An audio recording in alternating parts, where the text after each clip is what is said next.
तोहफ़े में 50 नमाज़ूं मिलियूं, 50 नमाज़ुनि मां घटिजी 5 नमाज़ूं बचियूं। महबूब फरमायो जेको मुंहिंजो उम्मतूं 5 नमाज़ूं पढ़ंदो, क़यामत जे हुन जा 5 ई उज़वा चोरीअ जे चंड वांगुरु चमकंदा। मां सुञाणंदुमि हौज़ कौसर ते वठी ईंदुमि जंहिंजो पाणी खीर खां अछो हूंदो, माखीअ खां मिठो हूंदो। हिकिड़ो ढुक पीअंदो त 50,000 वरे ते वञंदो वेंदुसि। सभई कलमो पाक पढ़ो, ला इलाहा इल्लल्लाह मुहम्मदुर रसूलुल्लाह सल्लल्लाहु अलैहि वसल्लम। इन कलमे जो नालो आहे कलमो तय्यब। इन कलमे जो नालो आहे अफ़ज़लु ज़िक्र। रात जो बिस्तरे ते वेही 100 दफ़ा पढ़ो। महबूब करीम फरमायो क़यामत जे ॾींहुं मुंहिंजो इहो उम्मती उथंदो, उनजो मुंहुं चोरीअ जे चंड वांगुरु चमकंदो। जेकॾहिं इहो कलमो असां रोज़ पढ़ंदासीं, असांजे ज़ुबान ते पको थी वेंदो। इंशाअल्लाह मरंदे घड़ी असांजे ज़ुबान ते कलमो जेकॾहिं चालू थी वियो, महबूब फरमा दख़ल जन्नत, इहो जन्नती थी वियो। पर इहो कलमो जॾहिं पढ़ियोसीं न, नबी साईं चयो, नबी साईं त तव्हांजे नाले ते जन्नत में प्लाट लिखी ॾियो। प्लाट वहे कयान, प्लाट ख़ाली आहे, उन ते बंगलो ठहिराईंदो या न ठहिराईंदो ॿुधायो।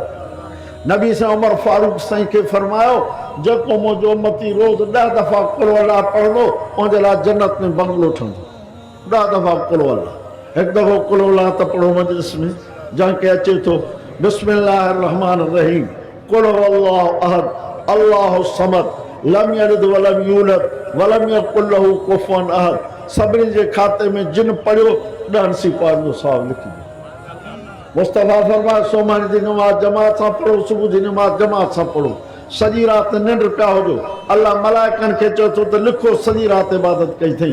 वरी सुबुह जी नमाज़ पढ़ी यासीन शरीफ़ खे हिकिड़ो भेरो ॾेई छॾियो, अल्लाह तव्हांजे सॼे ॾींहं जा कम सवला करे छॾे, तव्हांजे नाम अमाल में क़ुर जी 10 ख़तमनि जो सुवाल करे छॾे। पोइ 10 दफ़नि सां जन्नत में महलात ठहे। पोइ उमर फारूक चयोसीं पोइ त घणा महलात ठहिराए वठंदासीं। फरमा वल्लाहुल गनी व अंतुमुल फुकरा, अल्लाह शाहूकार आहे, तव्हां घणा ठहिराईंदो त तव्हांखे घणा मिलंदा। दुआ आहे अल्लाह ताला तव्हांजे ॿुधण खे मुंहिंजे ॿुधाइण खे मक़बूल मंज़ूर फरमाए। दिलि घणो पई चवे पर 3 थी आहे, नमाज़ जो वक़्तु थी आहे।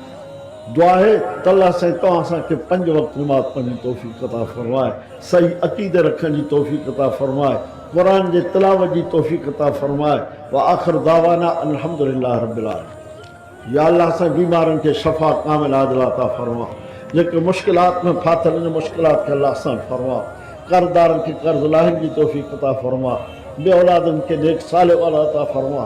हाजतमंदनि जूं जाइज़ हाजतूं पूरियूं फरमा। जेके मुश्किलात में फाथल आहिनि मुश्किलात खे अल्लाह आसान फरमा। जारी मारे त ज़ुबान ते कलमो पाक जारी फरमा। अज़ाब क़बर, अज़ाब हशर, अज़ाब पुलसलात, अज़ाब जहन्नम खां बचाए, जन्नतुल फिरदौस जो हक़दार बना। फातिर अस्समावात अंत वलियुना फिद दुनिया वल आखिरह, तवफ़ना मुस्लिमीन व अलहिक़ना बिस्सालिहीन। अल्लाहुम्मा इन्ना नसअलुका मिन खैरि मा सअलक मिन्हु नबियुका मुहम्मद सल्लल्लाहु अलैहि वसल्लम व नऊज़ु बिका मिन शर्रि मा इस्तअज़क मिन्हु नबियुका मुहम्मद सल्लल्लाहु अलैहि वसल्लम। अंतल मुस्तान व अलैकल बला व सल्लल्लाहु तआला खैर खल्क़ी मुहम्मद व आलिहि अस्हाबी अजमईन बिरहमतिका या अरहमर राहिमीन। ला इलाहा इल्लल्लाह मुहम्मदुर रसूलुल्लाह सल्लल्लाहु अलैहि वसल्लम।